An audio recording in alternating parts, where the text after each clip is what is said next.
It's crystal clear. I really need some advice on what I should do about my wife's affair. Okay, so 6 years ago me and my wife were engaged, and in January 2015 she came to me and confessed about an affair she had with a coworker. She is a supervisor and this other guy was one of her employees. Now at first, she told me 3 different stories on what happened. Then she sat me down one day and say, okay, I'm going to tell you the truth. So, the story she told me was it was just a 4-month emotional affair that got physical. One night she went out with her girlfriends. She left her girlfriends and went to his house. She said it got really intense and physical. I specifically asked her, did you have slept with him? And her answer was it kind of felt like it, he was cuddling. She never said actually yes, he penetrated me. Anyway, she said once that night happened, she felt really bad and ended it.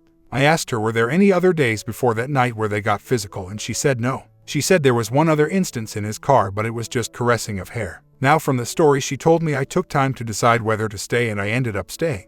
She cried and begged me not to leave her and she was so sorry. A year later we got married. Now ever since then I have never felt closure from it. After a few months she refused to talk about it anymore and said we have to move forward and forget the past. Well, recently a friend of mine emailed me. He wouldn't tell me his name, but he said he is a very close friend of mine. He emailed me 4 different videos from a dirty site of what he says is my wife sleeping with someone. He told me he was just on the dirty site to get his jerks off but came across the videos and was shocked to see her on them. It was obviously from the guy at work she had an affair with. My friend said he was shocked and felt he had to tell me. I am kind of devastated because now I just know she told me a straight up lie about the affair. In one of the videos, she is in the back seat of his car. I really don't know what to do. Should I confront her about these videos or just leave it alone? It seems they were sleeping together multiple times for who knows how long. I don't believe any of the story she told me now. I don't understand why a woman would confess about an affair and then lie about the story. If she would have told me the truth, I would have left her and never married her. Please help me guys, I don't know what to do.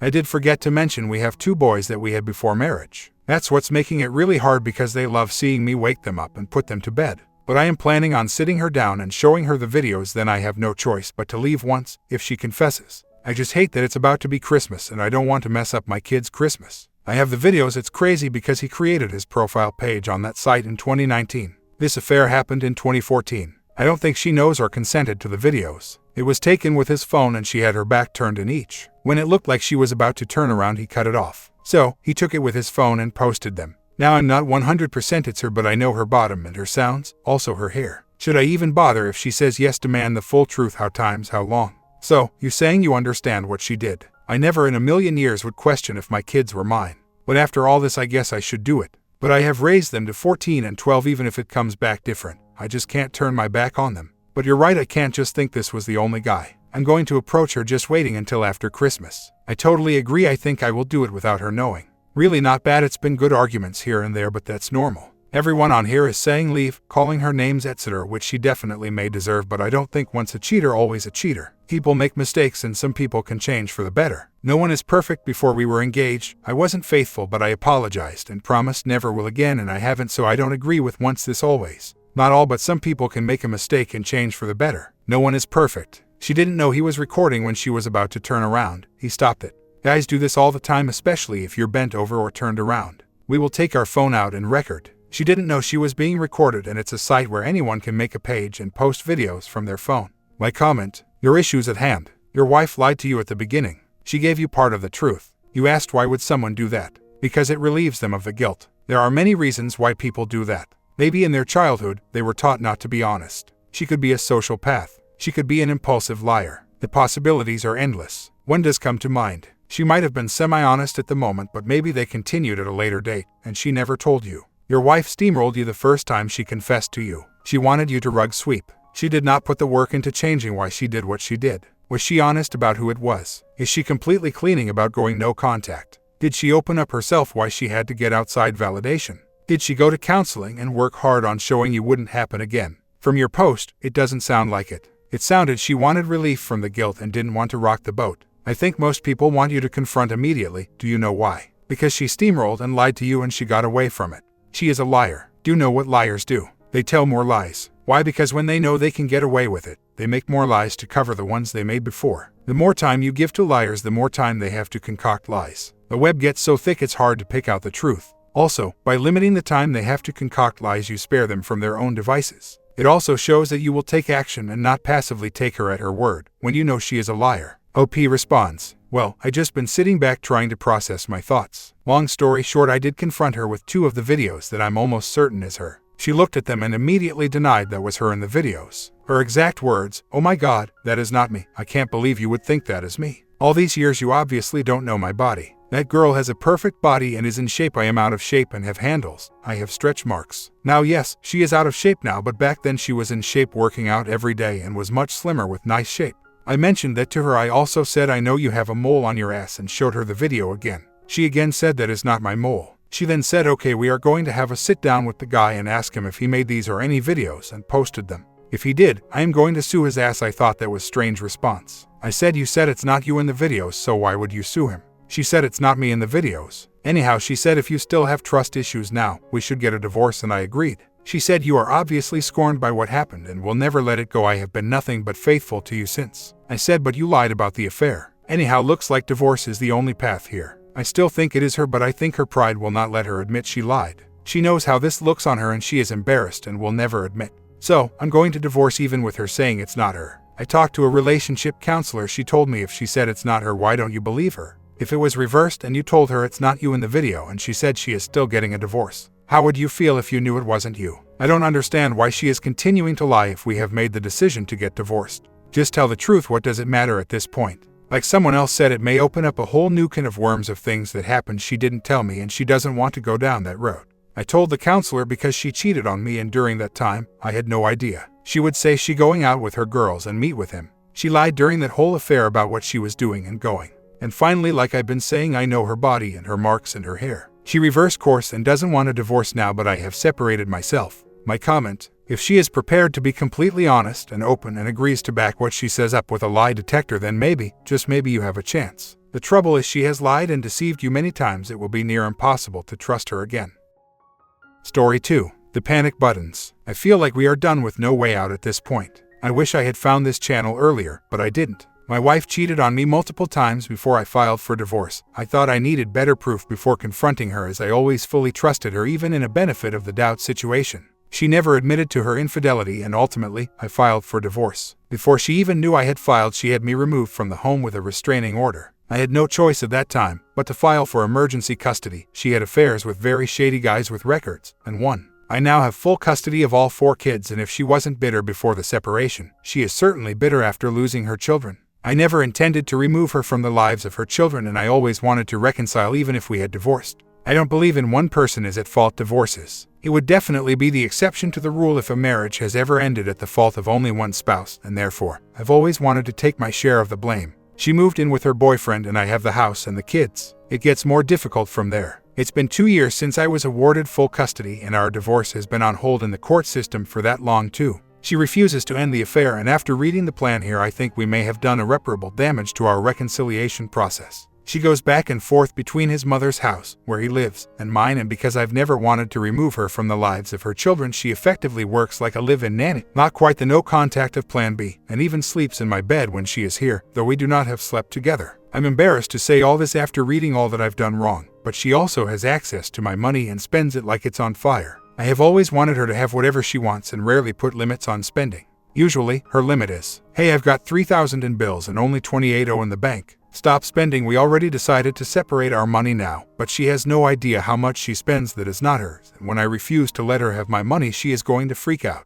Not only that, but the man she is with gives her all of his money and showers her with gifts he can't afford while I struggle to pay my mortgage. She sees his irresponsibility as love and my refusal to let her spend what I need for bills as something other than love. Now I've been trying to convince her again to leave him, but she's had the best of both worlds for so long that number 1, she won't leave him, and number 2, implementation of Plan B may result in another court battle where men rarely have the advantage with regard to child custody. Keep in mind, I won fully custody for a reason, but who knows what could happen in court, and not only that, I don't know if I can take it emotionally. On the other side, I'm not sure she could either. With 4 kids at home that almost never listen to her, though, she will always see this as a place of stress and pain and his place as relaxation and love. I could write a book with everything else, but I'll stop here and wait for all the "oh my god" and "what were your thinkings." I have answers for that too, but they too are long and drawn out. My question is, I've been doing this so wrong for so long. Is it too late for us? One of our problems is how certain exposures were made. Gossip in our church. My children, 6, 7, 9, 11, know that she lives away and that she has a friend. I've told her over and over that they don't see him as her friend, but she never listened to that. Her parents know and have been critical of her, but her dad tends to sweep things under the rug, probably something she liked about me when she married me. I think that most people in her life and mine already know about the affair. As far as having access to money, she had nothing when we first separated. It was only in the last year that she has had access to my money. That was my biggest problem. When I read the rules for Plan B, I really screwed up when I let her in the house with my money. It's so much more complicated too. Our custody agreement says that she can be in the home whenever I am not. I travel often for work and often am working during bus pickups, drop-offs, sports practices. She always gets first choice to be with the children whenever I am unable to be. I can't hire a nanny or babysitter unless she also cannot be with the children. Also, it is a nesting agreement, which means the children have custody of the home and SUV. Visitation weekends are to occur in the home, so if it is her weekend, I have to move out for the weekend.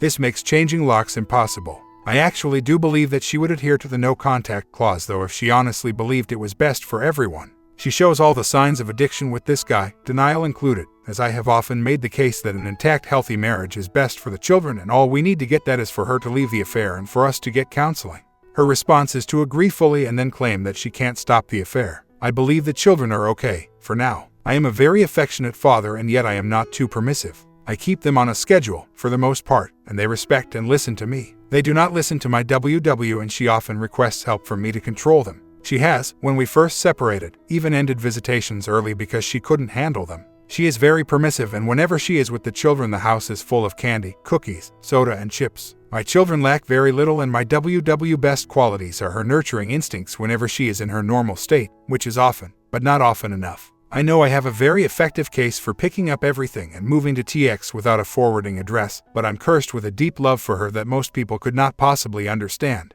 She means everything to me, which is why it was so easy to enable her. I also am aware that enabling doesn't equal love. I'm actually writing a book about love, well, with true love as a central theme, and what I have done often contradicts my own words. Proof that it's easier said than done. She really is sick. It's not an excuse, and I know it doesn't make right the mistakes I have made here, but she was mentally, physically as a child, and in her weakest moments I reacted to her outbursts with hurtful words. I always found a way to stay on top in an argument, and I will regret that till the day I die. Living with her in the house lately has been like raising 4 kids while caring for a spouse with cancer. I honestly don't see her depression, anxiety any differently than a cancer, as it has very similar effects on the sufferer. I never knew how to properly deal with it and consequently had done more damage than good. At one point we thought she had borderline personality disorder. She does not, but we really don't know what she has yet, other than depression, anxiety, even though she sees a counselor every week. What I'm getting at is, I'm afraid of her becoming suicidal once I start Plan B. I want her back. I do not want her dead.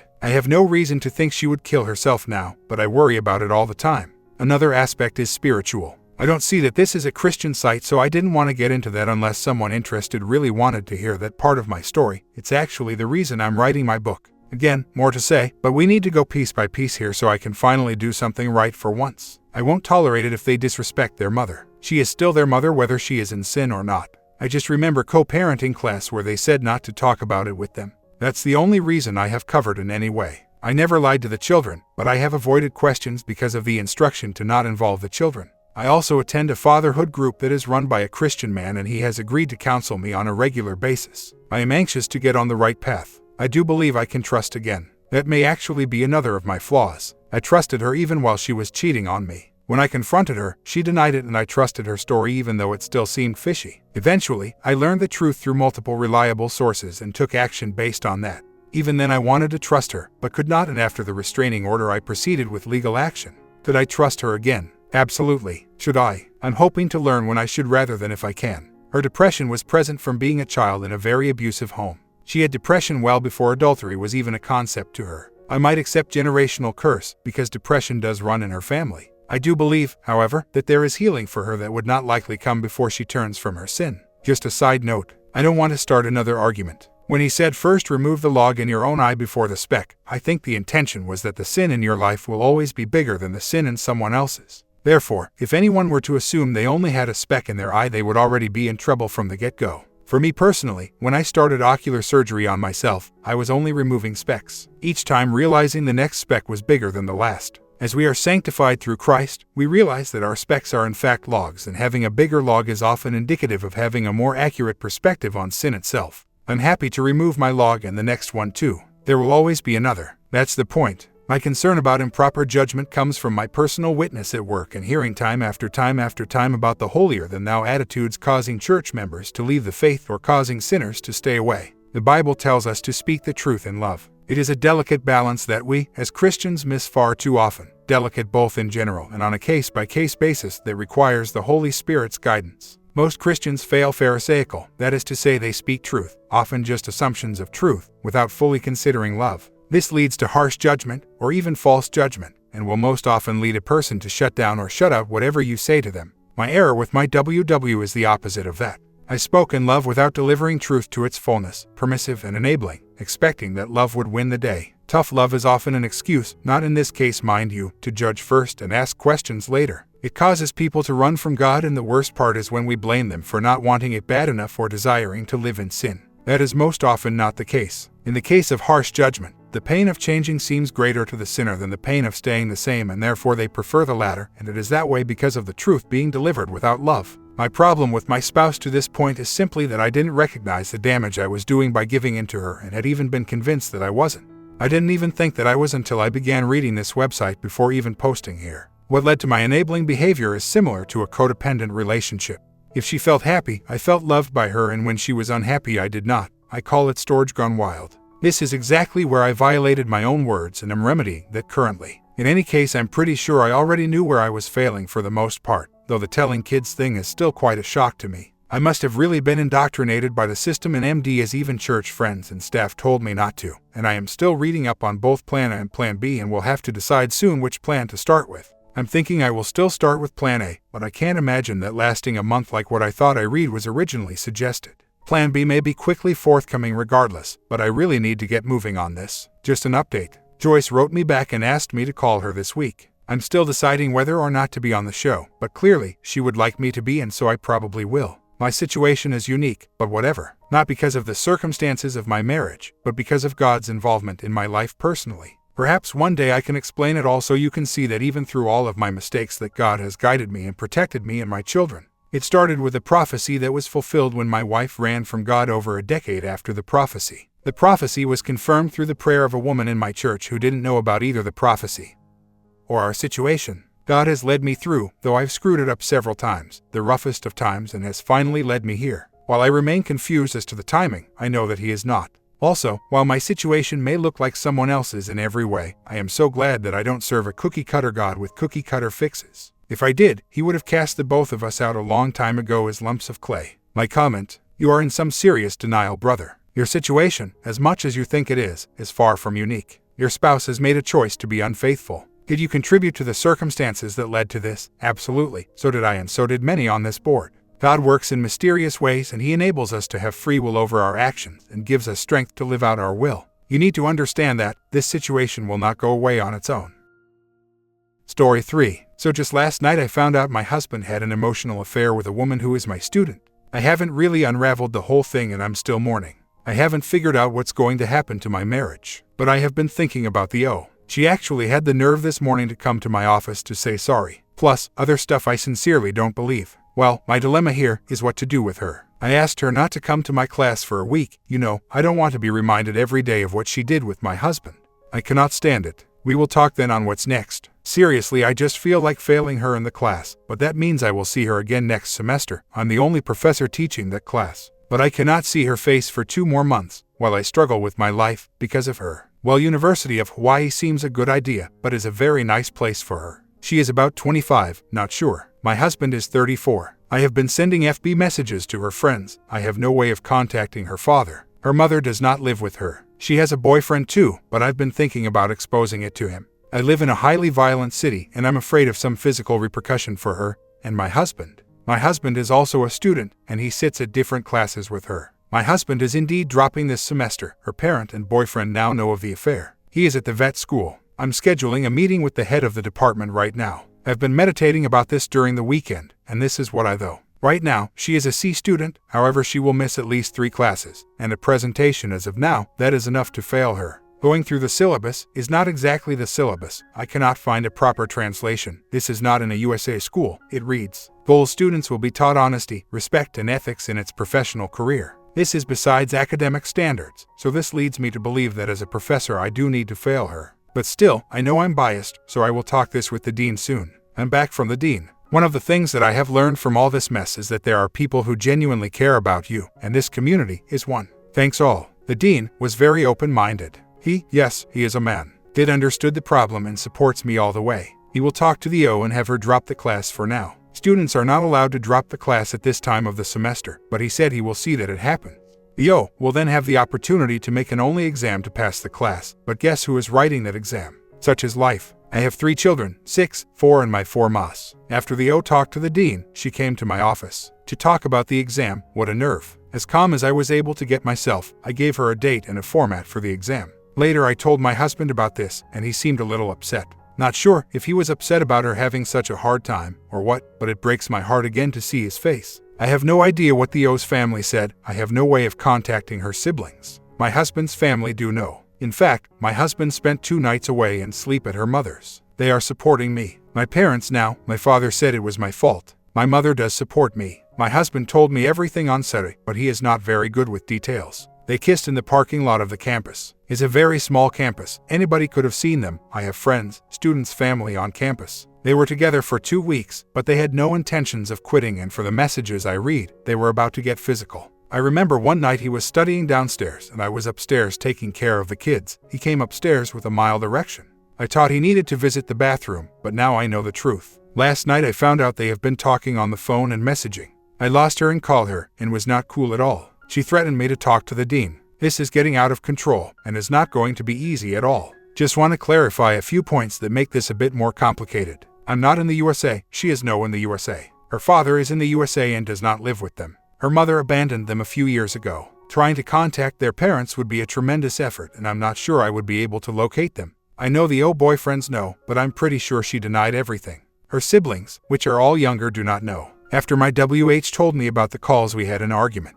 He is still here, but we are changing his phone number, and to me it still feels like plan A. We changed WH's cell phone number. Unfortunately, I can't cancel the old line, since we are selling our car and his number is listed in the ad. We changed the ad, but we desperately need to sell the car. I'm keeping the old cell phone with me. WH agreed to no contact. There is no letter, because at this point, I feel a new contact with her will not be good. See below about the threats. We've been watching videos here together, and the surviving infidelity one was the most helpful to make him realize how bad this situation is for me. About the calls, he confessed everything. Apparently O is so concerned with not failing the class that she's been calling him. I do have the phone call list to make threats and inquiries about the class. This is so unreal. I can't believe she still has the nerve to make threats. This concerns me a bit. I'm not sure she will pass the final exam. If that is the case, she might pursue her threats, which I'm not afraid of, since I have evidence. But it will be a very tortuous process. In regards to my marriage, we are making progress, but I still have my head full of images and words. I'm also very sad to know WH is not coming back to school ever. We made an enormous effort to get him into college, but there is no way he can come back or go somewhere else, at least not for now. We have a meeting with our priest today. We scheduled a meeting with a counselor last week, but had to cancel it. I didn't have money. At home we are getting better, but just coming to campus is too much for me, and I have no strength after a day of work to go home and be the loving wife WH needs to have. It's like reliving D-Day every day. Today I caught FWH in a lie. I think he is a compulsive liar. When I got home from work, he told me he had looked up on the web tips on how to stop being an avoider. He elaborated on what he found. He also looked for birth control methods. Later today he left to get the car and I opened the computer on the history tab. No signs of the searching for any of the above. When he got home, I asked him about it, and he stated again he did search. Maybe it got deleted from the history. It took me about 10 minutes of me asking to get the truth out of him. He finally admitted he did not do the search and he made up the story. His argument is that he wanted me to admire his action. He said he did think of doing the search but got caught up on a sports web page and forgot about it. The big issue for me is that he is still lying. I have no confidence now on his confession. I wrote his confession and got him to check it. He did. I later asked him to write his own confession and he said he did not remember anymore and did not want to write a lie. It's been 6 weeks since D-Day and I need to get all the truth. I have no access to a polygraph. My only way to make sure he is saying the truth is contacting O, but I can't trust her either. There is some stuff I know for sure I have the truth, and I was thinking of asking O her own version of it, to see if it matches, and then from there. What am I saying? I feel we are back to square one. Don't know what to do. Being Easter, I had H call his mom. I felt guilty because it was Easter and we didn't visit her. We have not been at her place since December. Just a quick note, her sister is a mistress with 2 boys of a married man. We are NC with them. The call didn't go well. Her mom basically asked him if he was taken by me. Asked him why he hasn't visited her. Had you forgotten you have a mother? Your wife shouldn't put conditions to you. Your mom is sick, you should tend to her. And so on. H managed to change the subject. But when he hung up, he felt bad. He was mad and sad for his mom and his W sister. I don't know how to help him with this. Mother-in-law said she wanted to talk to me so I can give up on the kidnapping. I can only imagine what the talk will go like. Not a good idea. They have come to our place before. In fact, a few weeks ago they were here. But I don't know is a good idea anymore. I know many of you have NC with their toxic family. Would this be our next step here? Our love banks are up and down every week. I can feel those changes, but it's nice to know what I need to do to make deposits. Now that H was in bed, I noticed that domestic support is an important need for him. He is never mentioned. In the questionnaire, he ranks it as 7. But it looks to me that is more important for him. I asked him and apparently, he feels that since he is not working, domestic chores are his responsibility. But still, it makes him feel loved when I do the house. And I don't mean help in the house, but do it by myself. That was one of the problems he complained about to O, so I'm guessing it is very important for him. But it is hard for me to do the house and work full-time. I always help in the house, do the dishes, bathrooms and other stuff. We have a lady come do the cleaning once a week, but I don't know what else I can do to fulfill his DS need. Any ideas? My comment, you can't really please him. You can only be attractive on your own. If they leave, let them.